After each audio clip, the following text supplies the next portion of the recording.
Paano magkaroon ng passive income? Gusto mo ba magkaroon ng passive income na kahit hindi ka nagtatrabaho, kumikita ka pa rin?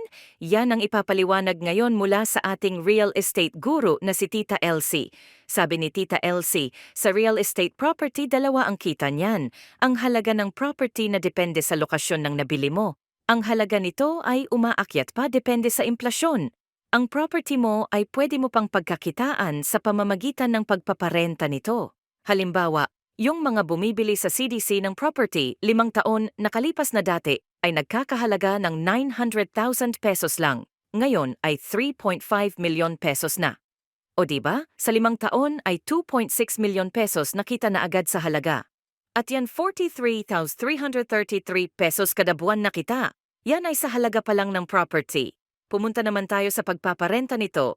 Sa CDC, buwanang amortisasyon ka na 8,000 pesos.